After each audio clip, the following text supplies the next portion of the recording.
It's now time for the Coaches Show on News Talk 1250 KBRF and KBRFradio.com, presented by the Viking Cafe and brought to you by the Minnesota Motor Company, Lake Region Healthcare, Nelson Auto Center, Quality Toyota, and by Running Stitches. Now for the Coaches Show presented by the Viking Cafe, here's Greg Olson.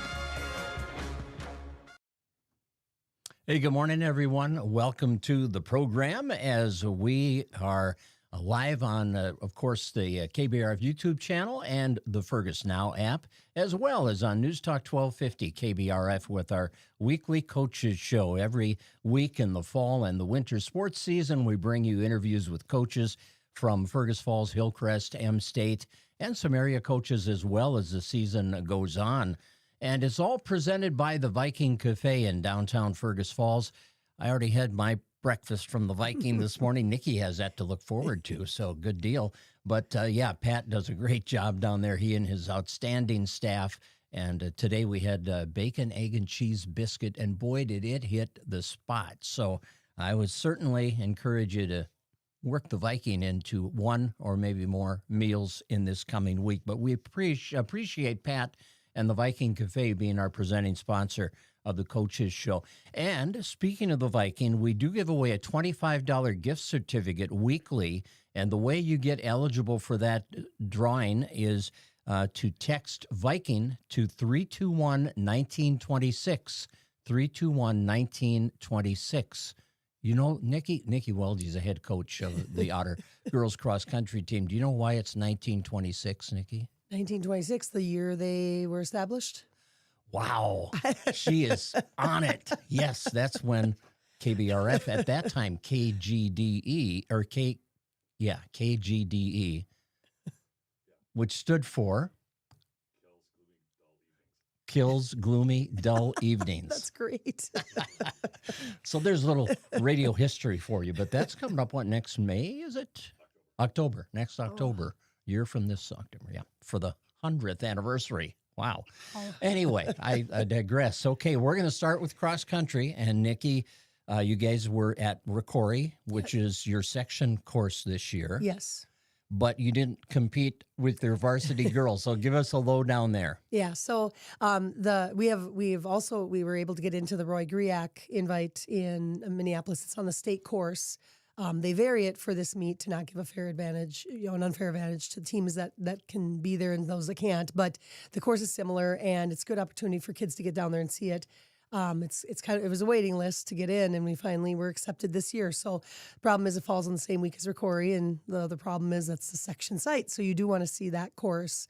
So our girls decided, kind of gave them some options. You can run both, and you do okay at both, or you can, just go see the course, do your workout on the course. And, so they chose to go and run the course. And it was an interesting perspective for them because they got to watch a girls' varsity race from the outside and see all these girls that they run with normally and just kind of watch the progression of the race. And so they were all very vested in the race, out on the court, out there the whole time, and got their workout in and got to see it. So it was a good experience still for them. So, sure. Yeah. So just a little practice run through on the course that they're going to compete in its sections. And today is at Roy Griak. Yes, so we're getting on the road here right after this. Yeah, so you go with your full varsity lineup. Yes. Then. Is it just a varsity meet today? Yes, it's just varsity. There's no JV or junior high events.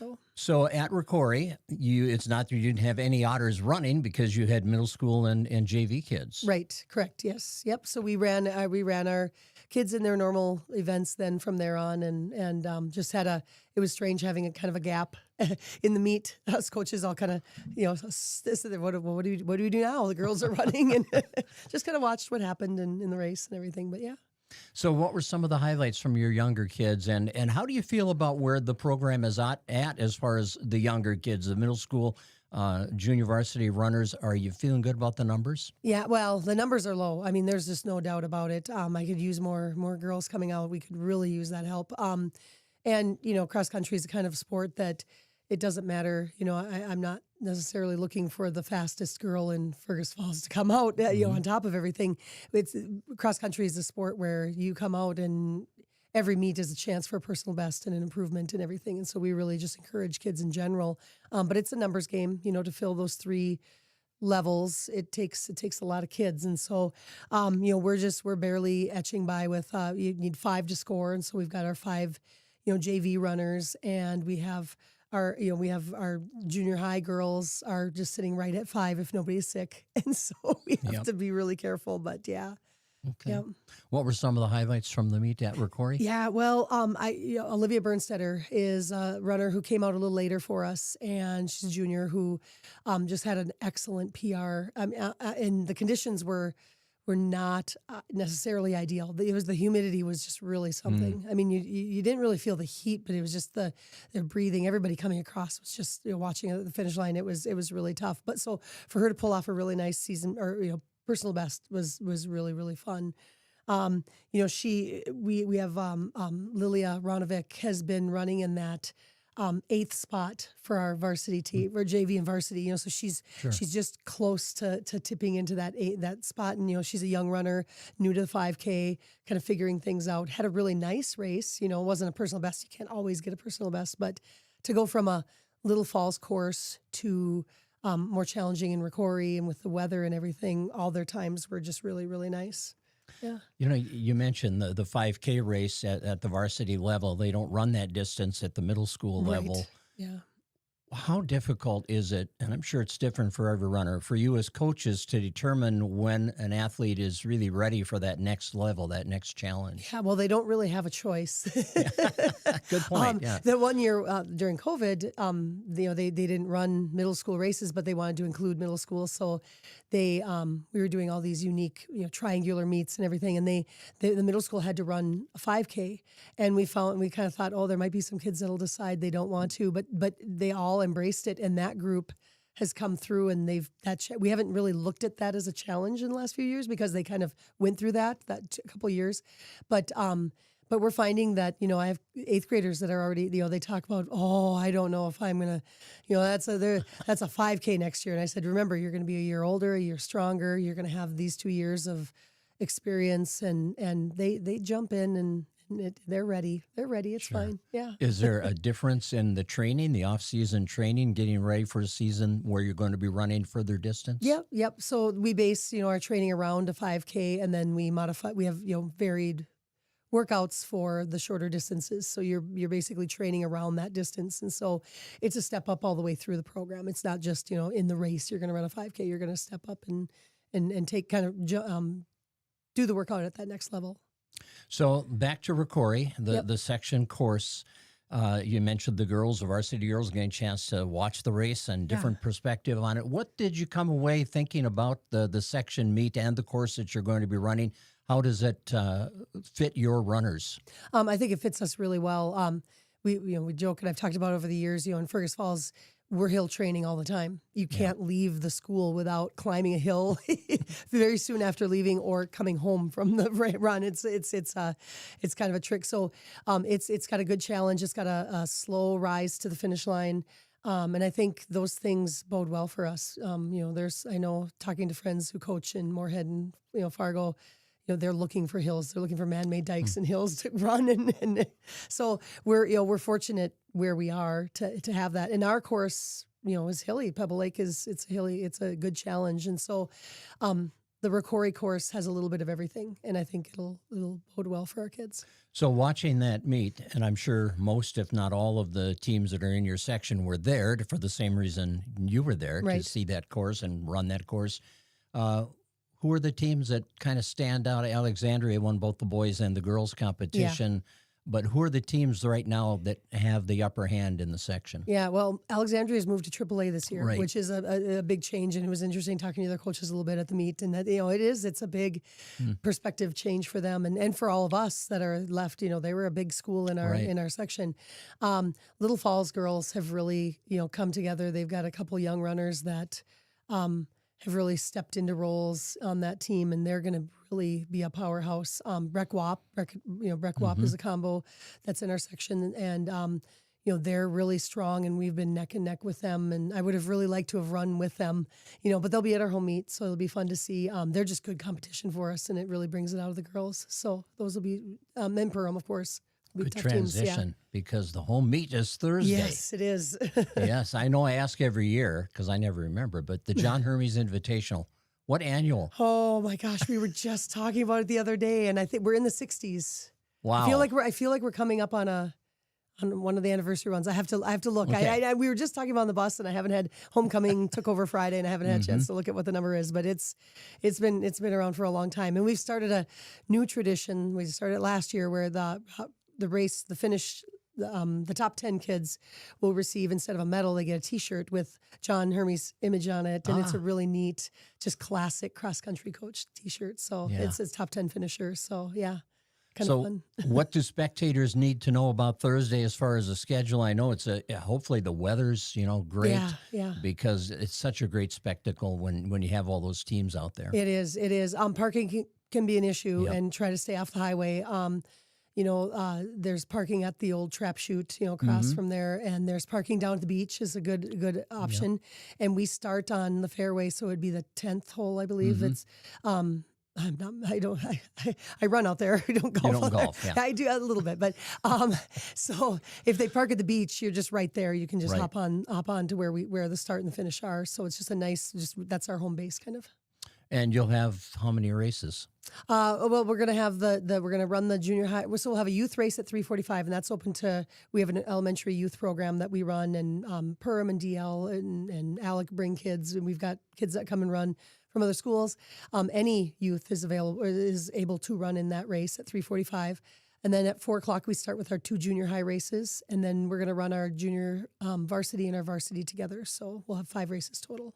And how many total teams are coming, do you think? Oh, well, we've had a little bit of that's something that we're trying to get a little help with. We, when the Malacca Mega Meet, which was a huge meet we used to go to, they quit having that a couple years ago. There was another meet kind of took the place of it, trying to build to that level of a meet, and it takes place. It's the border battle in North Dakota, and they're trying to build that, and so they've taken a few of our teams. So it's been we have about five full teams that'll be there, and some other smaller schools that'll be joining us. So the numbers aren't as huge as a year that we host the conference or the section meet or something like that, but we're looking to build and bring the meet back to where we have the larger numbers of teams showing up. Okay, so that's Thursday out at Pebble Lake Golf Course. Yep. And today, the Roy Griak, as you mentioned, what are your goals today? Obviously, it is a state course. Hopefully, you have some runners, maybe your whole team going to state. But what are the goals today? The goal is to get out and compete with some of these. For Cassie Wellman, when you look at it, she's going to get to run with 3 of the top 6 girls. We believe so, as long as everybody's there and running. And that's just going to be a great opportunity for her to see that competition on that course and everything. And Carson Lill ran last week, in Little Falls, ran an all-time PR that matched what she was doing at the end of the season. So that's really exciting. She's just really, really vested. And so for her to get out on that course and see those girls that she should be running with also will be really, really fun. And then the rest of our team that, we've got everybody, those 5 girls are just for them to get this, we haven't had them at a level like this experience of running on that course with these teams. And I think it's going to be huge for them. And I think it's a really good timing too, because it's the time of year that, we're looking at postseason stuff. And if we want to get going, this is what you got to do. All right. And the boys were kind of in the same boat, right, on Thursday with Ricori. It was a lot of JV. And, a little mixed bag. A couple guys decided they were going to do both. And we kind of gave them the option. So. All right. Well, it should be a fun day. You have about 45 minutes to catch your bus. Yes, so I know. I have to go pick up the bus. We're driving vans. Don't forget your breakfast on the way out from the Viking. It's perfect. Okay. It's perfect. Yeah, on the go. I have my assistant coaches asking if they can get a slot also for cross country so they can come and eat. Sorry. Okay. That's understandable. Unless you send them someday out of the goodness of your heart. I'm not giving up. No way. Okay. All right. I didn't think so. Thanks, Nikki. Right, have a great day today and a great home meet. Yeah, thank you. Nikki Weldy's the head girls cross country coach at Fergus Falls High School. The Viking Cafe presents our Coaches Show. And again, we do give away a $25 gift certificate. We'll do that between our last 2 interviews on the program later in the show, so you can text Viking to 321-1926, 321-1926 to be eligible for that drawing for that $25 gift certificate. So don't go away. We're going to shift gears here and go into Otter football. Chris Grabowska is here. What a beautiful night it was last night for a football game. We'll talk more about that and the Otter victory. They're 4-0 now. On the other side of the break, as our Coaches Show continues, presented by the Viking Cafe. The key to a great meal is at the Viking Cafe of Fergus Falls. The Viking Cafe with Minnesota's best omelet, manhole cover pancakes, and burgers that will fill your appetite. The key to a great breakfast and lunch is at the Viking Cafe, downtown Fergus Falls. Chevy Truck Month is back at Minnesota Motor Company in Fergus Falls. To celebrate, customers can take advantage of finance offers like 2.9% APR, price reductions, trade assistance, customer cash, and more. Contact the sales team for information and visit the Minnesota Motor Company website to view their impressive inventory. Together, let's drive. Minnesota Motor. South Pebble Lake Road, Fergus Falls. Lake Region Healthcare is proud to be trusted and recommended by parents and coaches, athletes, and families, keeping healthcare close to home for local athletes and all their fans. Find us online at lrhc.org. Nelson Auto Center in Fergus Falls and Grand Forks is your shopping stop for America's 3 favorite truck brands, Ford, Ram, and GMC. Whether you're towing, hauling, or just enjoying the open road, we have a truck for you. Half, 3/4, and 1 ton. There's a truck for every job. Stop and visit or shop any of our stores at NelsonAutoCenter.com. Nelson Auto Center, Fergus Falls and Grand Forks. Running Stitches Embroidery in Fergus Falls is West Central Minnesota's leader in high-quality screen printing and custom embroidery. Whether you're looking for a one-of-a-kind custom job or need to outfit the entire team, Running Stitches Embroidery will be there when you need them.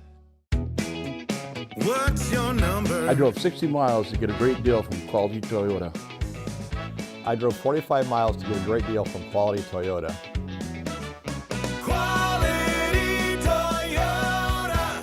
The key to a great meal is at the Viking Cafe of Fergus Falls. The Viking Cafe with Minnesota's best omelet, manhole cover pancakes, and burgers that will fill your appetite. The key to a great breakfast and lunch is at the Viking Cafe, downtown Fergus Falls. Welcome back. Running Stitches Embroidery is providing some nice hats for our coaches, and I forgot to give one to Nikki, but she told me I forgot, so she got one anyway. So thanks, Nikki, for that. My mind is, kind of short attention span sometime, but thanks to Running Stitches, Chris Grabowska has one of these. I do. Pretty nice quality hat, huh? They are nice, for sure. And you're a hat guy. I am. Yeah. Yes. That's good. So appreciate Running Stitches Embroidery. Coaches Show presented by the Viking Cafe, 321-1926. Text Viking to that number, 321-1926. You may win a $25 gift certificate from the Viking. Well, Coach Grabowska, of course, is the head coach of the Otter football team, the 4-0 Otter football team. Last night, Zimmerman was in town, and it was homecoming. First of all, what a crowd. Great crowd. I think all of our home games are, people show up, and it's fun to hear the people cheering our Otters on and showing the support. So great job, Fergus Falls. Hey, when they announced the Otters and your Fergus Falls Otters, and you came running out with the flags and got to midfield and planted the flag, the crowd was, they were erupting. Yes, yeah. So I know I love that pregame tradition of our kids with the flags, and that's something I brought in from our kids in Montana when I coached out there. That's something they did, and the kids, they like doing that, so it's fun. Yeah, you hadn't even had a snap yet, and the crowd was in a frenzy. So, and then you just helped to get that even more intense because you had a great start. You create a turnover right away and then cash in on it. That's great to build that kind of momentum and kind of just takes the winds right out of your opponent's sails. Yeah, defensively, I thought we had a great game plan going in. Coach Tilke and the staff on the defensive side of the football did a great job this week. They're a complex they don't run a lot of plays, but they do run a lot of formations at you. So it was we knew going into this game we had to get lined up and make some plays, and fortunate for us on that first drive we did with Caleb Cosner recovering that fumble. So that was a great start of the game. Well, and it's great to cause a turnover like that, but then what are you going to do with it, right? Because a lot of times you create a turnover, an opportunity, and you can't cash in, and then you feel like, oh, man, this is going to be tough tonight. But to cash in like that as quickly as you did really does build momentum. Yep, it does, and it puts the pressure on the other team. And, you know, when you can go up that early, they're always feeling like they have to, you know, fight from behind, which they were all game. And proud of our kids. You know, offensively, I thought it was a little bit tougher this week.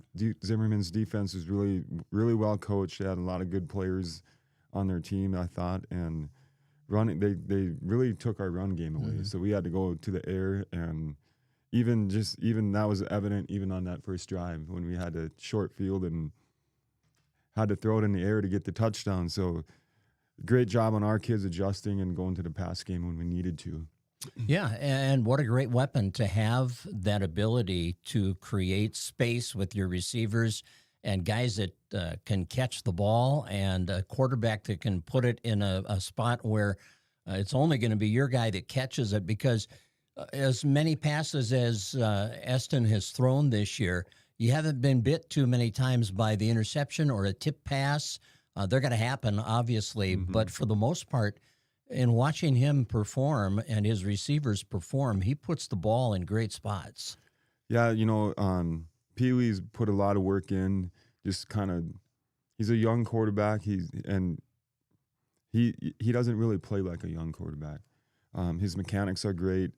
He does a really good job of throwing his receivers open, so that our receivers can go make plays. And that was really, really evident last night. And, you know, he was able to get receivers to the spot where they can make plays. So, yeah, he's doing a great job back there for us. Well, he's got great touch, too. I mean, if he needs to zip it in to a spot, he can do that. If he needs to lay it up to the corner for like we'll talk about in a minute, I mean, he just has that knack to be able to make all the throws. Oh, yeah, for sure.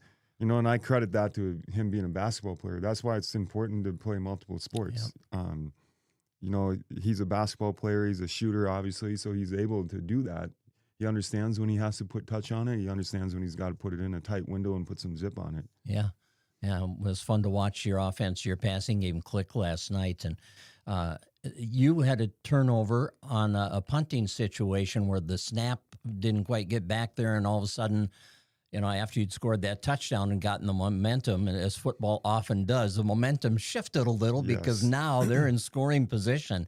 But your defense responded and forced them to attempt a field goal, and that's always good when you can just make them come away with 3. They kind of feel like, well, we didn't do what we needed to do there. Yeah, that was awesome. You know, we had a lead, and then we get the ball back, and we kind of stalled out. But yeah, I mean, our defense responded, and that's what our team's been doing a great job of doing this year. You know, getting out of those bad situations and responding and not getting down on ourselves. And that was evident on that first drive where we had that bad snap, and they just defense kind of buckled down and got us focused on getting a stop and held them to 3 points. That was great. You know, defensively, I thought you guys really fly to the ball well. You have good closing speed with a number of your guys. But I thought really technically the tackling was really good last night from what I saw, and you were hitting hard. I mean, they felt it. Yes. We focused on that this week. We knew that if number 6 and number 9 got in the open space and we didn't finish tackles, they were going to probably score. On film, Zimmerman was a team that showed explosiveness, and that's how they really kind of score most of their touchdowns are on long runs. So we did a good job limiting that last night, and when they did score, we felt like they had to earn it. So props to our defense. Yeah, it was a fun effort to watch.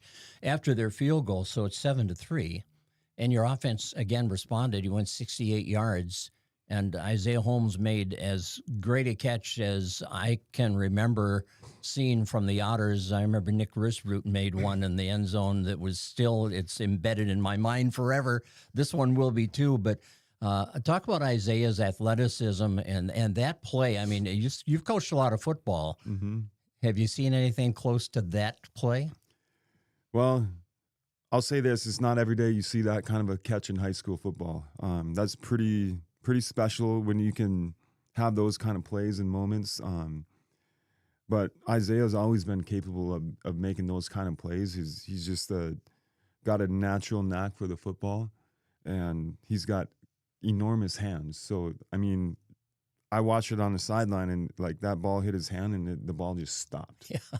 I mean, he like literally just gripped that ball and brought it in, and it was fun to watch. He's a great player, and he stepped up last night for us for sure.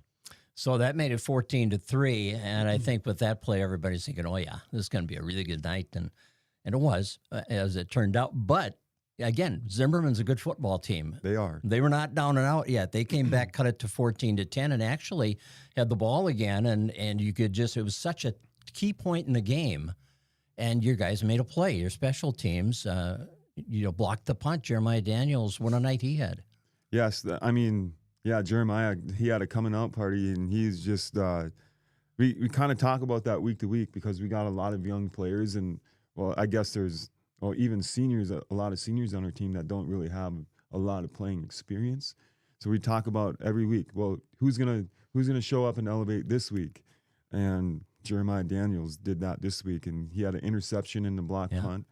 And, when you play good teams like this, those are the kind of plays that really are the difference in the game. Yep. And I thought that was definitely one of them, that block punt, because it gave us the short field, and we were able to score again and kind of get up by 2 scores. So you want to be up by 2 scores when you're playing these kinds of teams. And Mason Olin caught the touchdown pass that puts you up. And he has been, well, if Isaiah's the primary target, he's the number 2 guy, and they just complement each other so well, don't they? They do.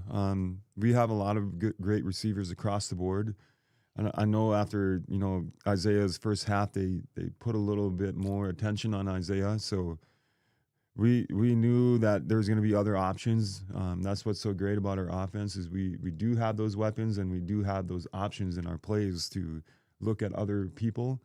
I think we're on that touchdown play in particular. We were going to run Mason across the middle, but I called timeout because we did notice that they had him double covered. So I'm like, well, how about let's try a corner route here? And sure enough, it started with a bad snap, but Pee Wee made a great play, stuck with it, and threw it to a spot where only Mason could catch it. And how great is it to have a guy that has the athleticism that Pee Wee does at that spot? Because you talk about frustrating a defense and a pass rush. He's not going to get sacked a lot because he has good escapability, and he seems to be able to identify his open receivers when he's on the run and then make the pass while he's on the run. I mean, that's an athlete. It is. It's athletic ability. It's a little bit of mechanics because he's always keeping his eyes downfield. And I think that might be one of the bigger differences between the quarterbacks from last year and this year is Pee Wee is really looking to pass the ball when he escapes the pocket and not necessarily run. I mean, he'll run when he has to, but he's always looking for an open guy first. And I think our guys really appreciate that, and it's kind of fun for them to have that option for sure. Oh, and what a tough position to put the defense in. Again, if you're a defensive player, you want, okay, is he going to run? And then you start to close in on him, which creates space between you and the receiver, and he spots that and he gets him the ball. It's a tough position for the defense. But, yeah, you had that 2-score lead. But again, Zimmerman went 80 yards, and they get in the end zone, and they had a 2-point conversion try, which would have brought them to within a field goal. And at that stage of the game, that was a pretty important play, and your defense shut it down. Yep. Again, in the big moments and the key moments, I feel like on all 3 sides of the ball, last night we made plays when we needed them, and that our defense stepped up there and stopped that 2-point conversion. And yeah, then, that really puts the pressure on Zimmerman. They have to score. If we don't score again, they have to score a touchdown to win the game instead of a field goal to tie it. So big play. for sure. And then you put it away with that touchdown pass from Pee Wee to Oland again, his second of the night, and just a fun way to cap a homecoming win. Yes, always nice to win on homecoming. I was chaperoning the dance last night, and when you win a football game and go to the dance, it kind of sets the tone. So it was fun to see the kids celebrating and having a good time and enjoying the victory. They did, as you mentioned at the start, Zimmerman did stop your run game last night. Any concern there, or was it just, they just went out and executed, and they're a good team, again, a good defense? Yeah, I think it's a combination of a lot of things. Number one, Zimmerman was the best defense we've seen so far this year. Their linemen were good, and like I said, we had 5 new linemen this year, and that's probably the toughest test they've seen so far. We'll get better. We'll make some adjustments, and the other thing too is I think our quarterback runs and our running backs have to do a better job of hitting the correct holes. So there's a little bit of that going on last night too. So it's a great win, but there's always stuff to learn from the film, right? So that's what we're going to focus on this week. Some fun, intense film review this week, right? Yes. Yeah. Yes. Do we still call it film? Oh, yeah, we call it all film. right. I think so. Well, great win, Chris, 27-16, and now you go to Princeton. What can you tell us about your opponent next week? Well, Princeton, they like to run the ball. They're a wishbone team. I did peek ahead a little bit on them. They run wishbone. They do a lot of, they shift every play.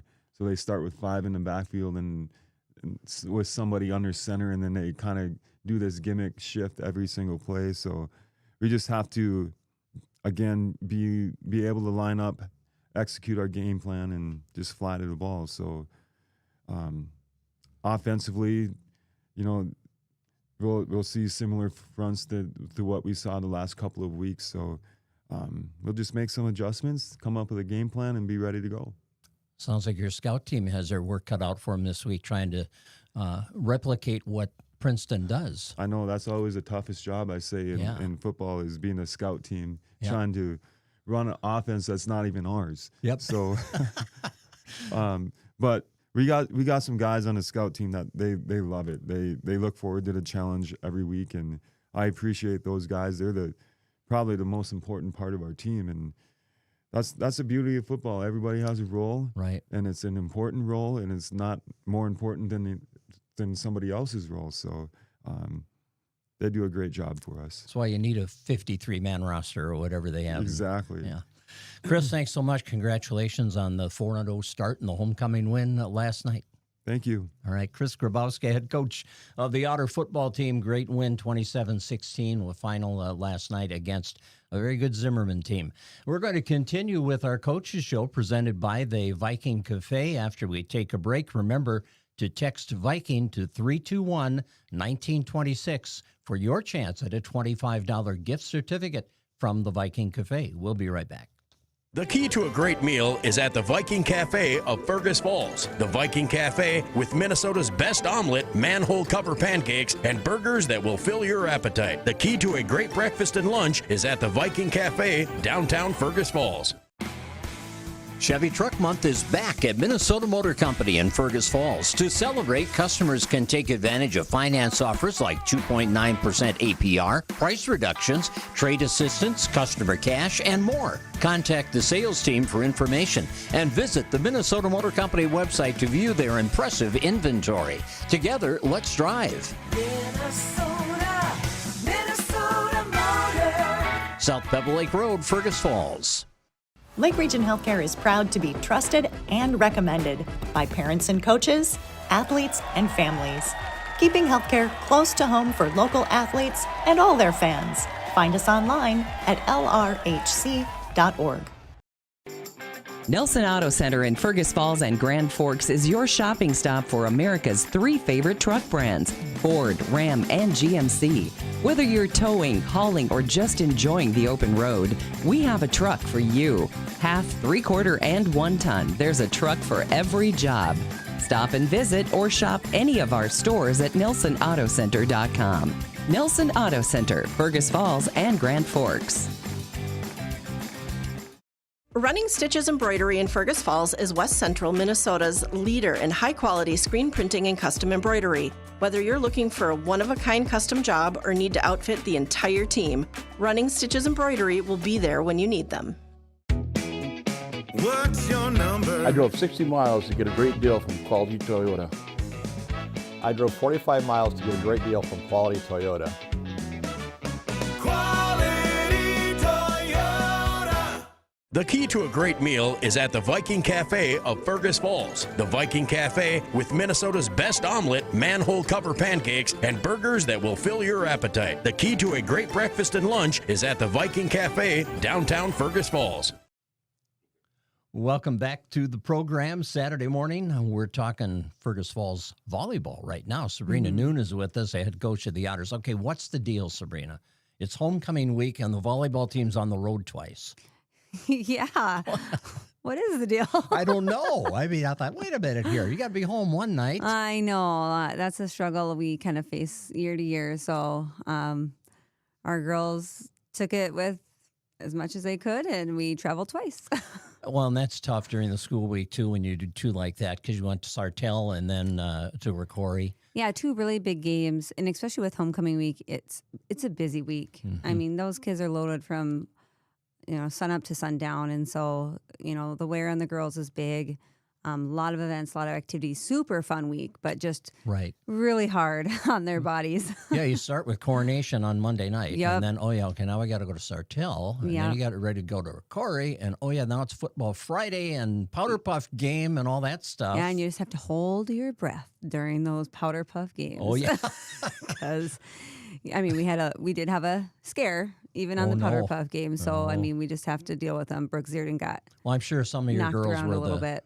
were the best players on the field. They can't turn it off. No. They're aggressive, they're athletic, they just can't turn it off. So, it's so fun. I get it, but it's you just hold your breath, making sure they make it out okay. Yeah, exactly. Well, those are some of the memories that they're going to have forever, and they'll be talking about that Powder Puff experience, forever. Oh, I know. Yeah. I know. Powder Puff is fun. Sure it is, yeah. And the parade, you had to dodge rain in the parade yesterday. Yes. Another challenge, just all kinds of things. Yeah.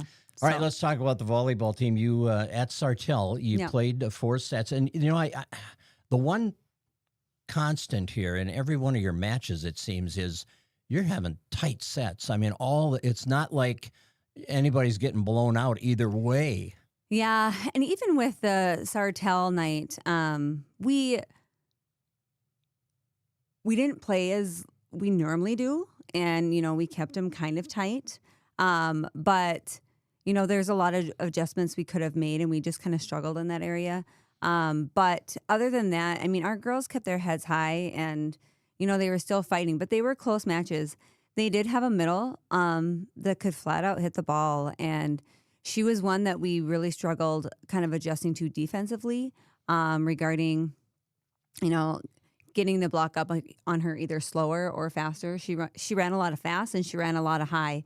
And as a blocker, that's really hard for timing. So, they eventually got it, and it did slow her down a lot. But it is hard to adjust to those hitters, especially when your timing is just a tish off, and it does just affect everything else in the game. Your defense gets a little discombobulated in the back row, but other than that, they still put up a really good fight. Sartell's a good team. They've always been a really strong squad. All their levels are super, super strong. So, there's nothing to be ashamed at. We just know what we needed to work on and what we need to get better at, and the girls know it. So that's the exciting part of it. Well, and it helps you prepare for the rest of the season, seeing a hitter like that and the type of an attack they showed. Yeah. Now okay, what do we do to counter that? Yeah, it's really interesting. Us coaches were talking the other day, and just how, when we run our stuff, we are scrimmaging each other. So we're used to our timing and how we hit the ball. And we tend to like to run a faster offense. And a lot of these schools have been doing a really good job of setting the ball like high and outside, or even high into the middle. And so we're so aggressive and we're so fast. And so we're like, let's go get them. And then we're just early because we're like, oh, no, we need to wait because the sets are higher. And good point. In practice, we don't run that type of offense. So, that's adjustments on our end that we're going to look at and try and figure out, okay, let's figure out our timing against a higher set. And it's just because they're so fast. They just get there and they're ready to jump. Yeah. Now, the one thing against Sartell, you mentioned in your comments on CraigOlsonSports.com that you were serving well that night. And to get your offense going, you need to keep the ball in place so that even on a night when things are frustrating defensively, maybe if you serve well, you're going to be giving yourself opportunities. Yeah, we serving wise, our serving game has actually improved a lot.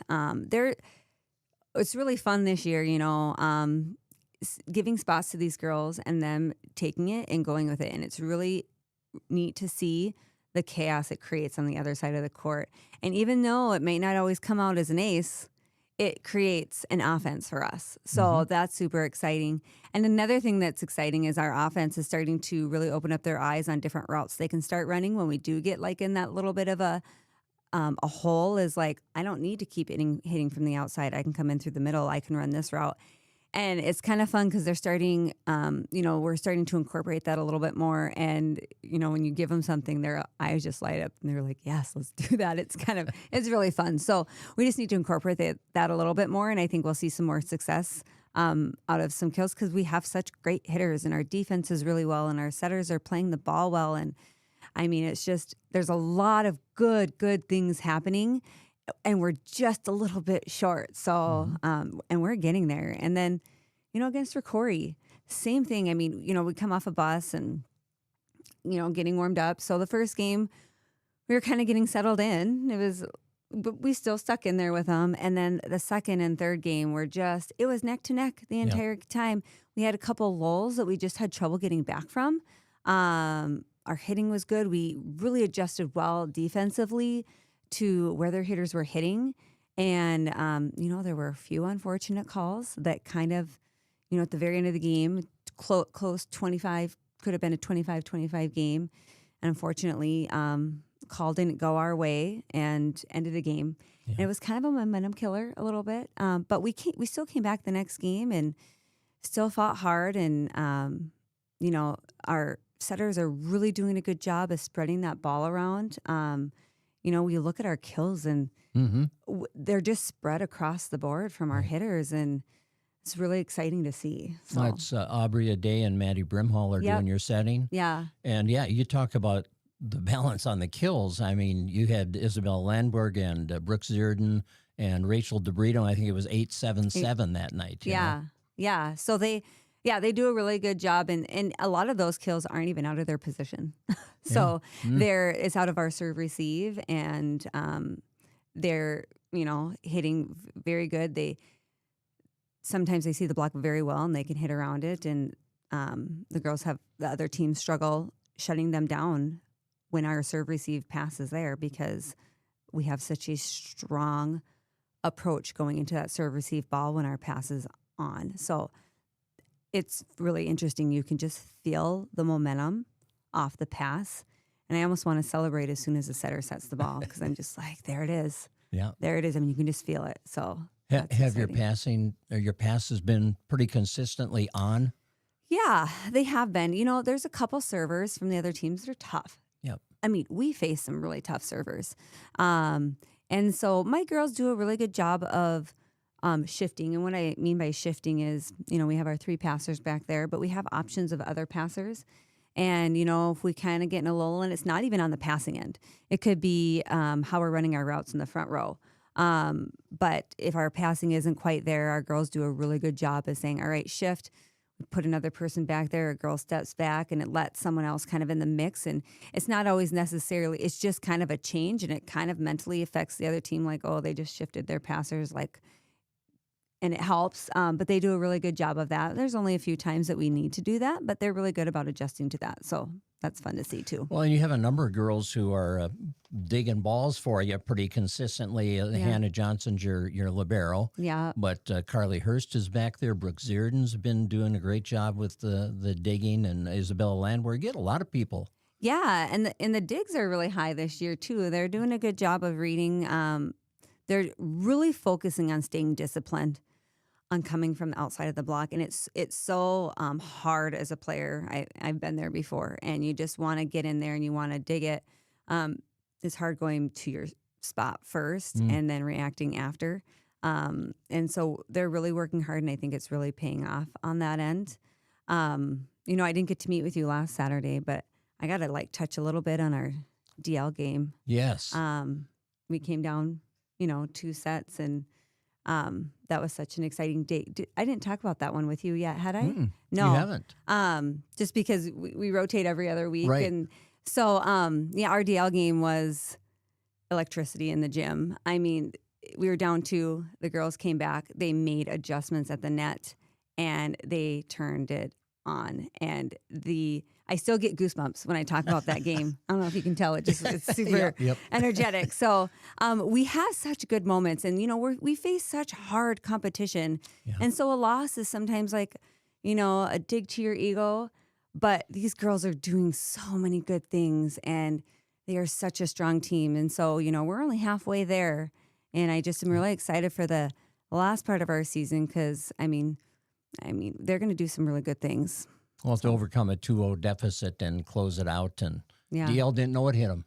No. And I think I don't know if I mentioned in one play, there was my Jada Day was back at the line, and I had her serve a short serve, and she always kind of chuckles at me when she's really vicious with her short serves. And so I give her a short serve, and she serves it. And defensively, DL, their libero, she's amazing. I mean, she read everything so well, and so I tried to stay away serving at the libero, but libero was in the position short of where I was serving. And I don't know how it cleared the net, but it barely cleared the net. And the libero got it up. I don't know how, but she passed it up. And then they ended up getting the ball over, and we ran a fast offense. And Brooke Zierden just tore that ball down at the 10-foot line.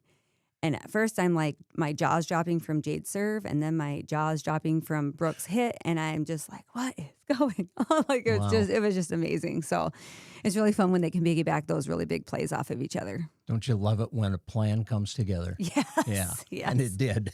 Yes. Well, it's a fun team to watch. I've talked to a lot of parents and fans who have really enjoyed watching your team as they progress through the season. And I don't know that I'd want to play the Otters in a playoff match here in a month, Well, we're hoping to get a home game. That's our goal, is to get a home playoff game and take it from there, because these girls are hungry, they're ready, and they're really fun to watch. I agree with the parents and the fans. They're fun to watch. So this week, you have St. Cloud Apollo at home. We do, yes. And it's our youth night, autograph night. So we celebrate our 4th through 6th grade coming in, and they get to do a little serving contest between game 2 and 3. And then afterwards, our varsity team sets up tables, and they do autographs. And I think we get cookies for people who want a cookie. So come on down. And that's awesome. So it should be a fun night. I bet every one of your varsity players and JV players remembers when they were 4th through 6th grade, and they went through the line and got the autographs. Yes. I think my son, he doesn't play volleyball, but he becomes the human autograph thing. So he doesn't grab a poster board. He comes back and he has autographs all over his body. So that's always really fun. He goes to school the next day, and they're like, did he shower? He did. It's permanent marker. It comes off. So. Sabrina, thanks for coming in and talking about your girls' fun season. Keep it rolling, and they get back to normalcy this week. Yes, we're excited. All right. Sabrina Noon, head coach of the Otter volleyball team, joining us. Hey, Viking, 321-1926. Okay, text that, 321-1926, keyword Viking, and you might win a $25 Viking gift certificate. We'll find out at the end of the show. We will come back, and it's homecoming day over at M State today. The Spartan football team plays at 1:30. We'll talk about that on the other side of the break with Bernard Holsey as our Coaches Show, presented by the Viking Cafe, continues. The key to a great meal is at the Viking Cafe of Fergus Falls. The Viking Cafe, with Minnesota's best omelet, manhole cover pancakes, and burgers that will fill your appetite. The key to a great breakfast and lunch is at the Viking Cafe, downtown Fergus Falls. Chevy Truck Month is back at Minnesota Motor Company in Fergus Falls. To celebrate, customers can take advantage of finance offers like 2.9% APR, price reductions, trade assistance, customer cash, and more. Contact the sales team for information and visit the Minnesota Motor Company website to view their impressive inventory. Together, let's drive. Minnesota Motor. South Pebble Lake Road, Fergus Falls. Lake Region Healthcare is proud to be trusted and recommended by parents and coaches, athletes, and families. Keeping healthcare close to home for local athletes and all their fans. Find us online at lrhc.org. Nelson Auto Center in Fergus Falls and Grand Forks is your shopping stop for America's 3 favorite truck brands, Ford, Ram, and GMC. Whether you're towing, hauling, or just enjoying the open road, we have a truck for you. Half, 3/4, and 1 ton. There's a truck for every job. Stop and visit or shop any of our stores at NelsonAutoCenter.com. Nelson Auto Center, Fergus Falls and Grand Forks. Running Stitches Embroidery in Fergus Falls is West Central Minnesota's leader in high-quality screen printing and custom embroidery. Whether you're looking for a one-of-a-kind custom job or need to outfit the entire team, Running Stitches Embroidery will be there when you need them. What's your number? I drove 60 miles to get a great deal from Quality Toyota. I drove 45 miles to get a great deal from Quality Toyota. Quality Toyota. The key to a great meal is at the Viking Cafe of Fergus Falls. The Viking Cafe with Minnesota's best omelet, manhole cover pancakes, and burgers that will fill your appetite. The key to a great breakfast and lunch is at the Viking Cafe, downtown Fergus Falls. We are back, and we welcome Bernard Holsey, the head coach of the Spartan football team, to the program. I was just trying to recount last week's thrilling triple overtime win, 11-9 over Central Lakes, and yes, sir. It has to get a little hectic there on the sidelines. It does. I'll say my blood pressure was very high at the time. What a great win, though, on the road to rebound from the first week. Yes, sir. Absolutely. I think it just showed. It tells our guys that, hard work does pay off, and, all the conditioning that we do and all the mental preparation that we do really pays off because, going triple overtime, there's times where Central Lakes could have scored, and then we kind of bowed our necks and, came up with a stop on defense, and our offense did well as far as moving the ball. So, it was all hands on deck, and I think with the special teams too, I think, obviously the 3 phases of the game helped us with that victory. Just so we've got our heads straight here, Okay. Overtime in college football, it's different than what it is in high school football. So Yes, sir. Can you give us a little brief lowdown on how it transpires? So the first overtime series, each team gets a chance to score. It's on the 25-yard line. And I believe then it goes down to the 10, and then you have to go for 2. And then the third one is just you get 1 play. Each team gets 1 play. And then if you score, great. And then the other team has a chance to score. So it really basically only counts for 2 points. That's why the score was 11-9 on that third overtime score. That was my next question. Yes, how do we get to 11-9? Yes, sir. Well, you know what? I didn't really. I guess I did realize it, but it doesn't make any difference as long as we got more points than they have. I like that thought. Yeah. Yeah. So how did you get the final 2 points? It was a bootleg from our quarterback. We had run the ball a couple of times on our first 2 overtimes. And they were kind of biting on it quite a bit, and they kind of sent everybody, and then our quarterback just booted out to our right. And I wouldn't say he walked in gingerly, but he had to run to get there. But it was pretty much wide open, so it was a great call by our offensive coordinator. All right. So obviously, defense kind of was dominating the game on both sides because you weren't getting any points on the board. You did score on a touchdown run by Saddam Richardson. Mm-hmm. But other than that, pretty tough going for It the was. offense. It was. I think we made some mistakes, and and obviously I'm good friends with the head coach at Central Lakes, and he said the same thing. Kind of the same team. making mistakes and stuff like that. But I think, overall, I think our guys, bounce back and just kind of put it all together. With football, one side of the ball sometimes carries the other one, and and that's what I tried to make a note to other players. There's going to be times where our defense is going to struggle and our offense is going to have to carry us in special teams. So that's why I call it a team sport. So everybody has to, every integral part is crucial in a win. Talking to Coach Grabowska a little earlier about football and the scout team that you use during practice and preparing for your next opponent, and how many guys you need out there who are contributing. And you got to have 50, 60 guys to make a team. Yes, sir. Absolutely. And I always try to make a point, and in fact, I said it yesterday to our guys. I'm like, everybody has an integral part of our win, no matter what their role is on the team. If the guy that's giving the look on scout team isn't giving a good look that matches the team, that the opponent we're playing, it gives us a false sense of security. So I always say, make sure that you're giving 100% effort, and it also improves their skill set as a player too. Because I've played scout team on every level, so you need that, and I think it helps make our team a lot better. And I think a lot of guys take pride in being a part of that scout team. I hope so. Yeah. I hope so. I try to make sure that everybody knows that the guys that are on the scout team, and some of them are starters too, that they're, everything's important. It's not just, when we do an offensive emphasis or a defensive emphasis or a special teams, whatever particular special teams we're doing, everybody, each part you play in that helps. Talk about your defensive effort in that game against Central Lakes, because obviously they didn't get to the end zone either. No. And you had, 5 sacks as a team? I think so. My guys stepped up and played well.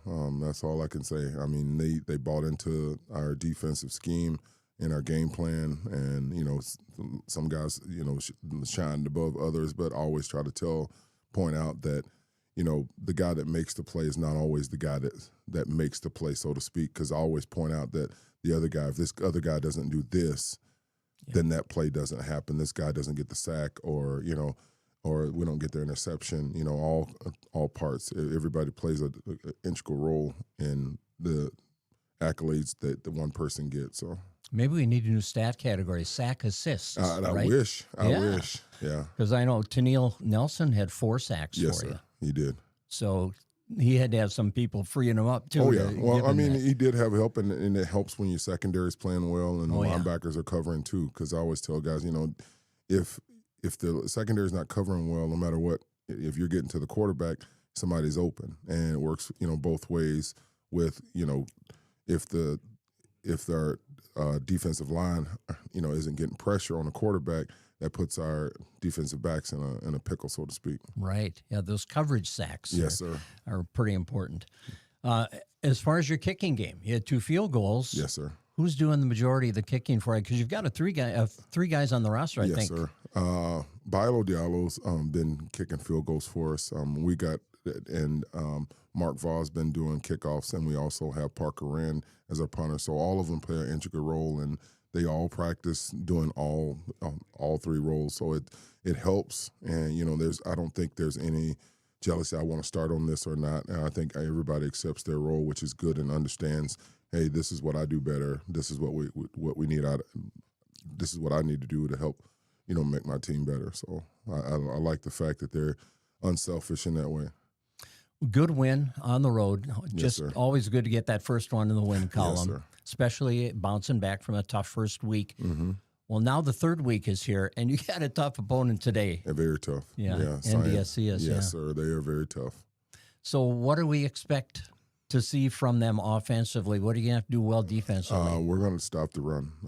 That's been their bread and butter. I know they do have a good quarterback, and they will pass the ball. They have good receivers, but I think, when it comes down to it, make them one-dimensional is the key, and stopping the run is big. How's their offensive line? Is that one of the main? That's probably one of their strengths. Yeah. Yeah. And how about your offense against their defense? What kind of a front are you going to see from them most likely? I'm expecting a 3-man front, but they will blitz the linebackers. They have guys that can run around real fast, so We just got to make sure we pick up any kind of blitzes and just play smart and, stay calm, when they show blitz and then back out. That's one of the things we got to make sure on offense that we make sure we're communication. Communication is the biggest thing on offense and defense as well, too. Are you seeing some pretty good progress as far as confidence in your players who are on your offensive side of the ball? I think so. I think they're bought in to what we're doing and understand now, how everything fits. And, sometimes you don't always see the big picture at the end, but I think the guys are starting to see now, doesn't have to be you don't have to score a whole bunch of points. I know in this day and age, everybody wants to score a lot of points, but the main thing is winning the ball game. Well, like you said, just so we have more than they do. Yes, sir. 11-9 is fine. We don't need it 41-40. You know.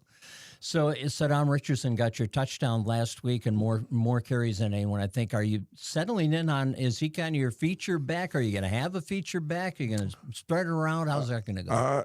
Honestly, I don't know. I think Saddam is a good running back. We do have quite a few guys that can run the ball, but I think work with what's working. That's a good quote right there to end it on, huh? Yes, sir. Yeah.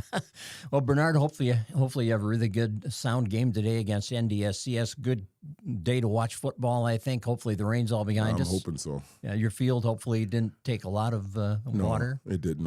I don't think it did. I was just on it a few minutes ago, so I don't think it took too much water. Hopefully not. Yeah, 1:30 start today. Homecoming also. Yes, sir. Lots going on at the college this week. Yeah, volleyball game, everything. Yes, That's sir. right. That's at noon today. Yes, sir. And the kickoff at 1:30. And Bob Roars will be there for Channel 977. He'll be covering the game on the radio. So that's a 1:30 kickoff from M-State. Bernard, thanks for taking your time on a busy Saturday to come in and talk about your team. Thank you for having me. All I right. appreciate it. Bernard Olson, the head coach of the Spartan football team. And we're going to continue with our Coaches Show Saturday mornings here on the KBRF YouTube channel and streaming live through the Fergus Now app and on News Talk 1250 KBRF, presented by the Viking Cafe.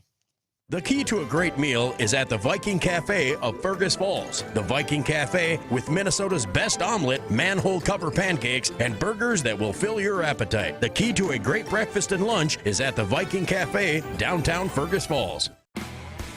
Chevy Truck Month is back at Minnesota Motor Company in Fergus Falls. To celebrate, customers can take advantage of finance offers like 2.9% APR, price reductions, trade assistance, customer cash, and more. Contact the sales team for information and visit the Minnesota Motor Company website to view their impressive inventory. Together, let's drive.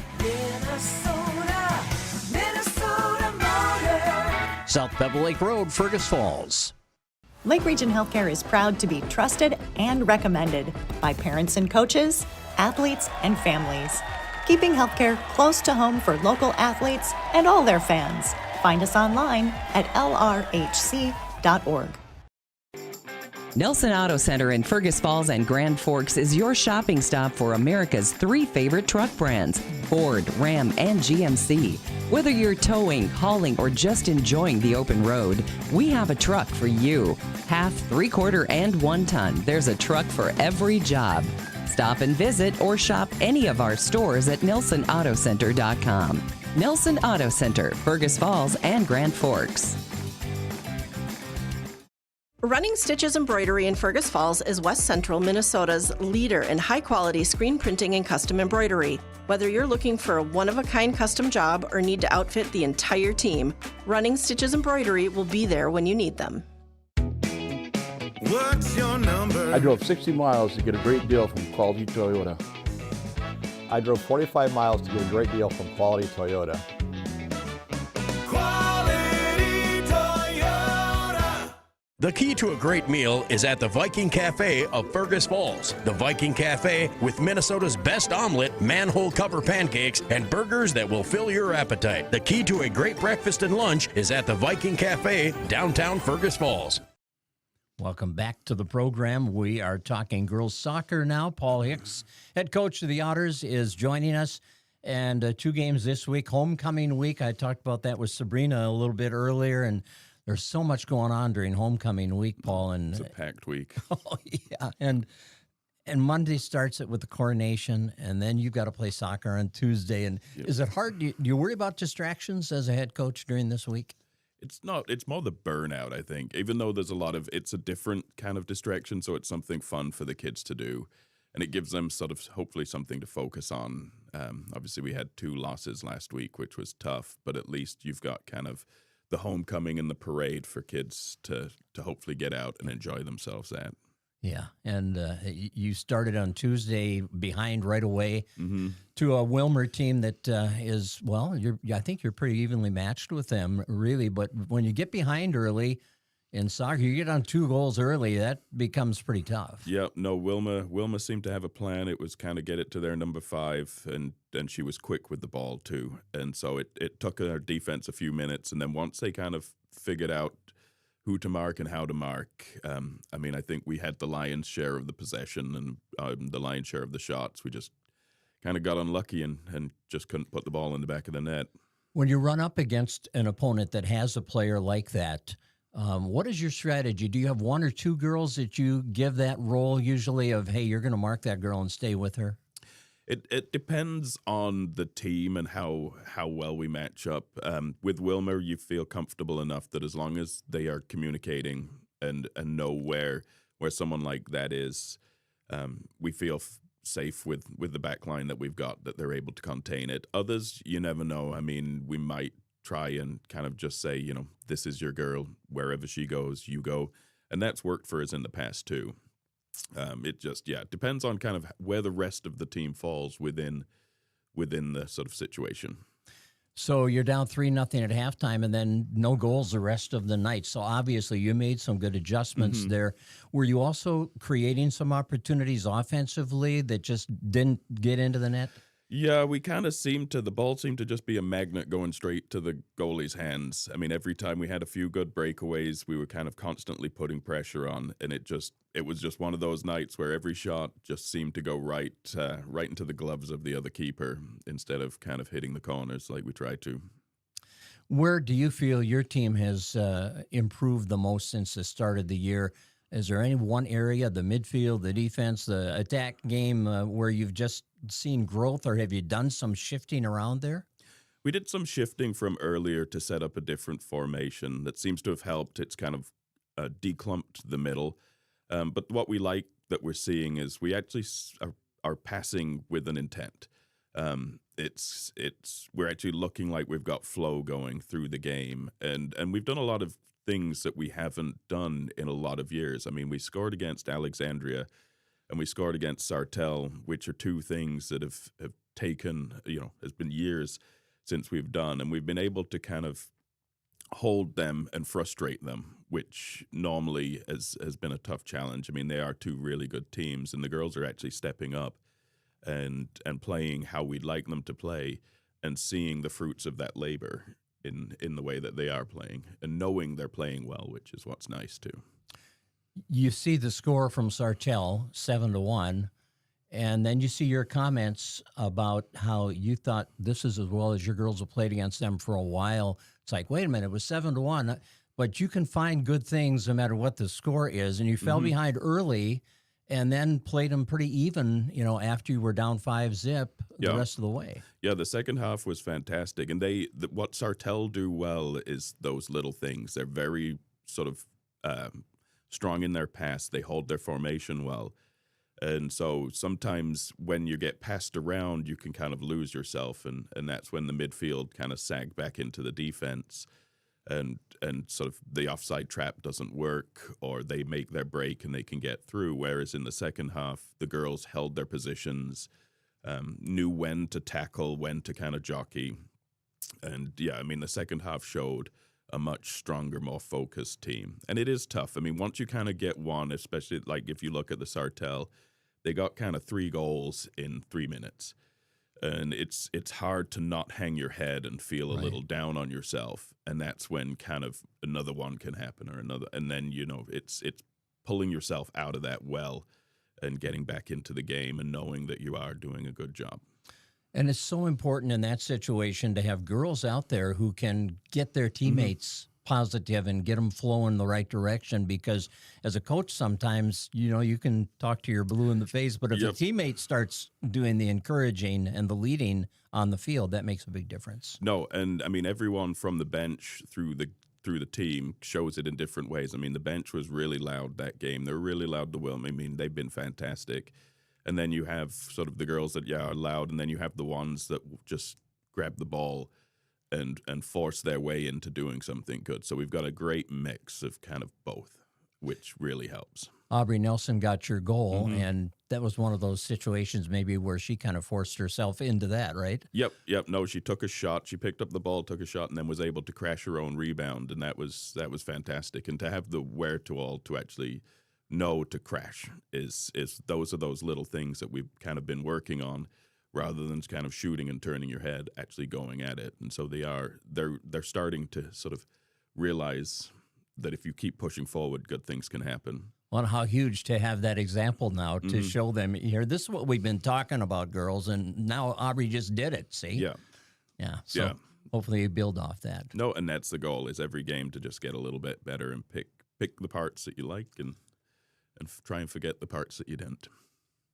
It's a good plan. You know what? We're almost at the end of September, and you know what that means. Yeah, fortunately. Yeah, the girls' soccer season is winding up quickly here. Yeah. So this week you have 2 games. 2 games this week, yeah. Talk about those matchups, the opponents you're going to see. Little Falls at home Monday, Crookston on the road Thursday. How do you match up with them? They're always, I mean, this conference is very even. I mean, there's a couple of two powerhouses, but any game can go either way. And so we always, we played Little Falls last season in the playoffs, and that was an absolute nail biter. I mean, it was 2-1, unfortunately. So we know we can play against them. And Crookston, you kind of never know because we only play them once, and then you don't kind of really get to see everybody play. And so Crookston can always be a little bit of a bugbear. So that's one that, we have to go in with our heads right, and just do those little things correct, and hope that in both we can do what we know we can do. As we get to the final part of the regular season, what are you focusing on, emphasizing in practice and in these final games? And where do you see the Otters fitting in that postseason picture right now? Well, we're just focusing on doing the simple things well. If you can keep doing those little things correctly for the first 5 minutes of a game, then that kind of helps your confidence rather than trying to do something magical right away. And so we're trying to just, do the little simple things correct, build that confidence, so then when the playoffs come, regardless of who we end up being drawn against, we know we've got a chance of whether it's a miracle or whether it's just being consistent and doing it, we know we've got a chance to put up a fight and hopefully come away with some positives out of it. And of course, being healthy is important. Mhm. How are the Otters sitting there?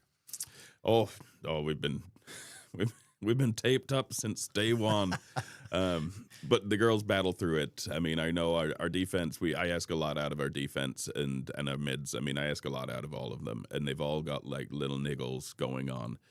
But they seem to be maintaining them. We're trying to do some sort of fun yoga, things like that, that's maybe a little bit different, that, kind of is a fun day and things, and just, try as much as we can to keep yourself healthy as you can.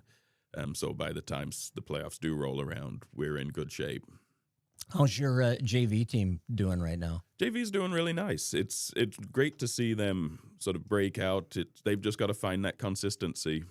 Sometimes they get a little too focused on watching the ball or sort of the final product. They'll do something fantastic, get around a player, and then they go to pass it and they go straight to the opposition. But they're doing great. I mean, they're putting in goals. The girls are moving to different positions, which is also nice. I mean, it's hard. As a freshman, you might feel comfortable in the one spot you played in 8th grade, but I mean, you've got 4 years still of soccer to play. So, I mean, if you want to get better, you've got to know how to play every position. Right. Good point. Yeah. Mm-hmm. And I know if you're taking after what Ben Juergens used to do, you like to move girls around a little bit too, don't you? And see how they adapt to different positions. Yeah, we've kind of got I think we've got our lineup situated now. But yes, you're right. Yeah. The first few games, it was kind of sort of taking the different chess pieces and putting them in different spots to see if somebody could do it or someone couldn't. But yeah, now the girls have sort of kind of got where they play down, and so we just kind of are able to rotate now instead of kind of, hey, you want to play a little of this? Yeah. Very good. Well, we appreciate your time, and Thank you. good luck down the stretch here, and keep everybody healthy. That's the goal. All right. Thank you. Paul Hicks, by the way, Paul has a hat. You do. can hold that up there, Paul. And Yeah. Run and Stitches Embroidery provides us with these great hats, and the coaches get to wear them. Awesome. Yeah. Well, thank you. You bet. Appreciate you. We'll take a break. We'll come back. We have one more interview today, and it's tennis. Jamie Lill is here. We'll talk about the Otter girls after this time out. We'll also have the winner of our texting for the $25 Viking gift certificate. We'll tell you who that is when we come back as well, so don't go away. Coaches Show presented by the Viking Cafe. The key to a great meal is at the Viking Cafe of Fergus Falls. The Viking Cafe with Minnesota's best omelet, manhole cover pancakes, and burgers that will fill your appetite. The key to a great breakfast and lunch is at the Viking Cafe, downtown Fergus Falls. Chevy Truck Month is back at Minnesota Motor Company in Fergus Falls. To celebrate, customers can take advantage of finance offers like 2.9% APR, price reductions, trade assistance, customer cash, and more. Contact the sales team for information and visit the Minnesota Motor Company website to view their impressive inventory. Together, let's drive. Minnesota Motor. South Pebble Lake Road, Fergus Falls. Lake Region Healthcare is proud to be trusted and recommended by parents and coaches, athletes, and families. Keeping healthcare close to home for local athletes and all their fans. Find us online at lrhc.org. Nelson Auto Center in Fergus Falls and Grand Forks is your shopping stop for America's 3 favorite truck brands, Ford, Ram, and GMC. Whether you're towing, hauling, or just enjoying the open road, we have a truck for you.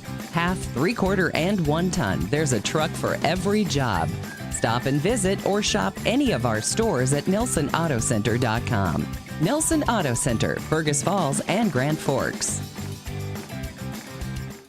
Running Stitches Embroidery in Fergus Falls is West Central Minnesota's leader in high-quality screen printing and custom embroidery. Whether you're looking for a one-of-a-kind custom job or need to outfit the entire team, Running Stitches Embroidery will be there when you need them. What's your number? I drove 60 miles to get a great deal from Quality Toyota. I drove 45 miles to get a great deal from Quality Toyota.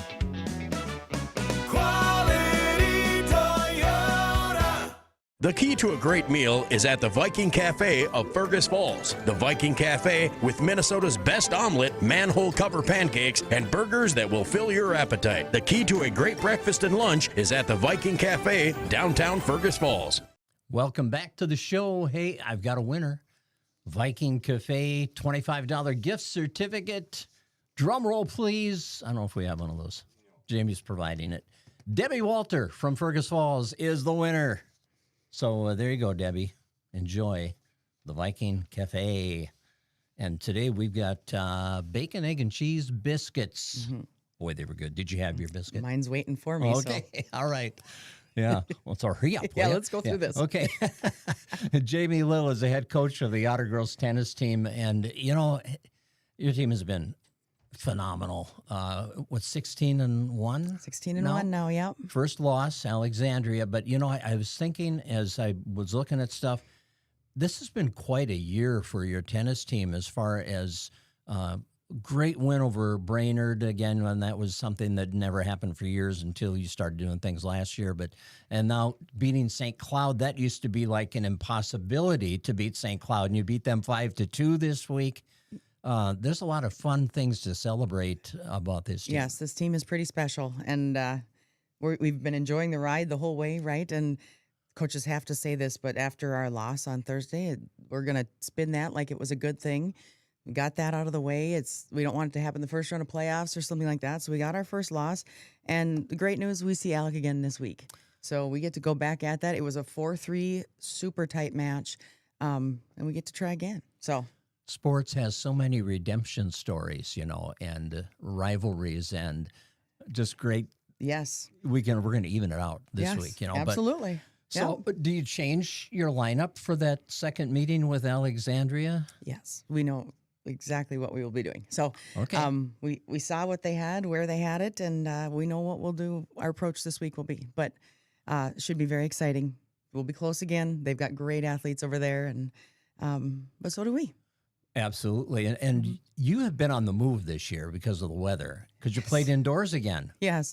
A couple of our home matches have turned into away indoor matches, but you do what you do, I guess. But that worked out okay for us to get that Alec match in. I thought it was pretty important to get to see some of these better teams more, even though it was a loss.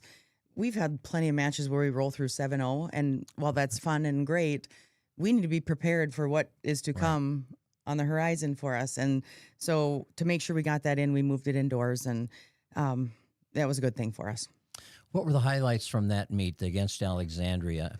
We'll come back to St. Cloud. I just want to start with Alec. Well, we threw Hattie into singles because their 4 singles have been really just taking it to everybody, and you need to win a singles point in order to win a match because you need one of those. So we beefed up our singles a little bit, and Hattie played a heck of a match. She didn't end up getting the win, but she got 3 sets of great tennis, and really Ruby at the top. There's Ruby Lou at the top of the lineup there, just kind of cruising past somebody who's having an amazing season.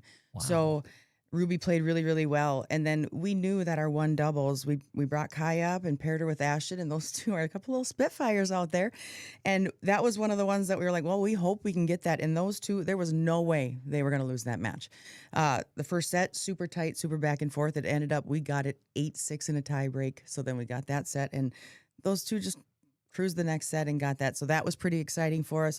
And then the twinnies at 2 came out, and they lost the first set. And you know, if you know what Carson and Dylan look like, they're a couple little girls, and they were playing some really big, really tall, serving, powerful girls from Alec, and they lost the first set 3-6, and they just figured, well, we'll start doing this and this, and they're pretty tactically sound, and came out with a win against a team that, if you look at them, you're going to think this team is overpowering, but they know where to be, and they know what to do, and they toughed it out and got the win there, so that was pretty exciting too. That's great. Yeah, 3-set win and 6-3 each of the last 2 sets.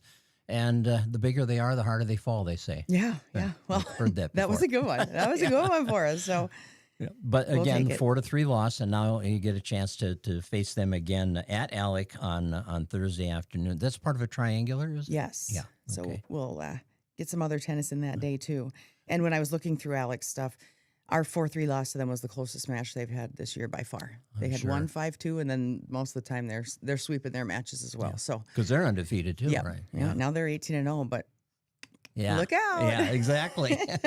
Okay, let's go back to St. Cloud. No, I just had to, I don't know why, I just had to go to Alec there because that's on my mind. Good with stuff, yeah. Your rematch here. Against St. Cloud, 5-2 victory. And number 1 singles has been like impossible to win against St. Cloud for a long time, hasn't it? It has. So this year her name is Paige Torali, but she's the youngest of 4 sisters who have owned, sometimes they've had 1, 2, 3 singles, and she's the last one. She's a senior, so this might be the last time I have to see that name in the lineup. But we've never gotten a win against a Torali, in a singles lineup anyway. And so she sat at the top, and we did some juggling. Layla was our trooper that day to go face her, and battled hard. And honestly, conditions were terrible. It was like 90 degrees and humid and hot and sticky, and but she did a great job. And then she took the hit for us, but the rest of the matches were all great for us, honestly.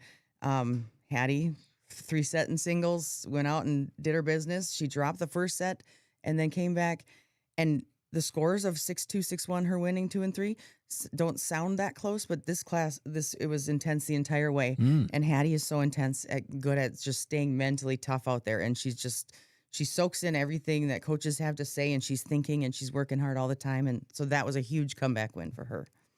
And then Allie and Signe also kind of cruised. Allie's scores at 6-3, 6-1 didn't look like a whole lot. That is the best match I've seen Allie play. She was so steady and played so smart, but also just mentally tough. We could see what her opponent was thinking and going through on the other side, and she didn't let it rattle her, and she just stayed the course, and she played so well. So a great win for Allie. In your doubles teams, straight sets the first two, and then a tough 3-set loss at number 3 doubles for Kaya and Ella Black, and just, again, real competitive. Yep, it was. So, yeah, Ashton and Ruby at one, they just kind of rolled, and Carson and Dylan did some good things too. And Kaya and Ella, honestly, I feel like we really should have had Tech 6-1 that day. They lost a set, then they came back for a set. It was all back and forth, back and forth. They competed very well. We didn't play our best tennis that day, and that's going to happen sometimes. But that duo will have some more wins in them, so it'll be good to see them back on the court again. It just sounds, Jamie, in your recaps of your matches here, that you've got a team of girls, and we know they're exceptional. We've seen all kinds of great accomplishments and milestones that they've reached, but you have such a intense group, and they're mentally are so into it and just have a great, well, I know basketball coaches talk about basketball IQ. Well, they've got a great tennis IQ. Yeah. These girls, they know what they're doing out there. They're not just, looking around at what's going on. They are, if you probably can't get Allie's attention during a match if you wanted to, because she is zoned in. And the same with Hattie and Kaya Ness. Kaya is just, she's so fun out there because she gets the fist pump every now and then, and she's just out there, and, just great kids all around. Yeah. But to see them really, really dial in and put that into the game is so fun to watch. Yeah. Well, this week, boy, the matches come fast. I know Monday you've got a triangular at Foley, then you're hosting Sartell Tuesday, and then you've got a triangular at Alex on Thursday. I mean, but I'm guessing this team bring on the matches, right? They want to play. Oh, yeah, they do. And so Monday's really big for us because Becker is in our section now. We've never seen them. And Foley is just another good match for us to get. So we're very excited to see that. I want to see what Becker looks like in person. I can read their stats all day, but I want to see them. And the girls do too. And then Tuesday will be fun. We got rained out, of course, last week, so we get to have our senior night and celebrate. And Sartell should be a pretty routine match for us, but nothing's taken for granted, so we got to do that. And last home meet too. Yes, our last one was got senior night, and honestly, for anybody listening, we had a big event last Wednesday, a rally with the Otters, where we had 52 girls come out, K through 6, and join our team and do all things. And we were going to introduce them Thursday, but it got rained out. So Tuesday's the day you can still come. We'll introduce you that day. But then Thursday, Alec. Yeah. Let's go. Right. Let's go. Yeah. Don't want to look too far ahead because that'll come fast enough. Right. But right. Yeah, it's always going to be in the back of your mind till you get them again. That'll be fun. And well, the biggest thing that happened this week is Norm Newell had a tremendous reception last night at the football game from so many girls that he has coached, because Norm is one of the inductees into the District 544 Hall of Fame induction ceremony later tonight. But boy, what a great reception from your girls. Yeah, the girls just love Norm. And he hadn't actually told us anything about this because he's Norm and he's humble. But the girl, we caught wind of some things. So they were ready to make posters and be excited to cheer for him. And he's got such a good rapport with the girls and just love it. And behind the scenes thing, after the game last night, Norm and Am were sweeping courts to try to make sure we were ready for practice this morning. So, of course, that's what he was doing last night, right? Yes. You look up the word rock star in the dictionary, and there's Norm's picture, right? If we could all be a Norm. Exactly. No, he does just so much for this community and for basketball and for tennis and for kids. I mean, that's Norm. Yes, so this Hall of Fame is very deserving. Absolutely. So congratulations, Norm. And this, I love to mention this because it's so important for the program as a whole. Every time you go to these meets, you got a lot of girls playing tennis. We talk about the varsity girls, but you've got so many girls who are getting better because they're able to compete, and this conference is awesome for making that possible. Yes, the numbers are great throughout the conference. So unless we end up inside, everybody plays every time we go. So these girls are getting their hands on a lot of matches, a lot of court time, and seeing things, and also the opportunity then to watch what the varsity is doing and see. Like one day I sat the JV down watching. I just said, just watch the feet right now, and had Ashton and Hattie and Layla and Ruby play out some doubles points. I'm like, if your shoes aren't squeaking the entire point, you're not doing your job. This is what we're striving for. So they have great people to look up to. They get a lot of match play, and they're out there working hard. Love it. Yep. Yep. Don't take any time off out there. You can rest after the match. There you right? go. Yeah. Yep. Awesome. Jamie, thanks so much for coming in, talking about your team. Have a great week, and we're getting close to playoff time. We'll look at that next week a little bit, see where we'll start things that are Monday. falling. Yeah, all right. Jamie Little, head coach of the Otter girls tennis team, and congratulations to Debbie Walter, the winner of our $25 Viking Cafe gift certificate. You know, every Saturday, Pat Scholl provides breakfast for us. And today he provided a biscuit, bacon, egg, and cheese biscuit. Jamie's going to get hers as soon as I shut up and let her get out of here. If I'm late to practice, I might be in the van with a biscuit. There you go. That's right. But yeah, visit the Viking. You can't go wrong there. And thanks to Running Stitches Embroidery for the hats. And today is also the Otter Girls Swim and Diving Invitational going on at the Kennedy Secondary School pool, so want to make sure you're aware of that. And we have Spartan football coming up at 1:30 today on our sister station, Channel 977 FM. Bob Roars will call it at 1:30 from the college. Get over there for their homecoming game at M State in Fergus Falls. So we'll be back next Saturday morning to talk with the area coaches once again on our Coaches Show on News Talk 1250 KBRF through the Fergus Now app and also streaming on the KBRF YouTube channel, presented by the Viking Cafe, downtown Fergus Falls. Thank you for joining us for the News Talk 1250 KBRF Coaches Show, presented by the Viking Cafe and brought to you by the Minnesota Motor Company, Lake Region Healthcare, Nelson Auto Center, Quality Toyota, and Running Stitches.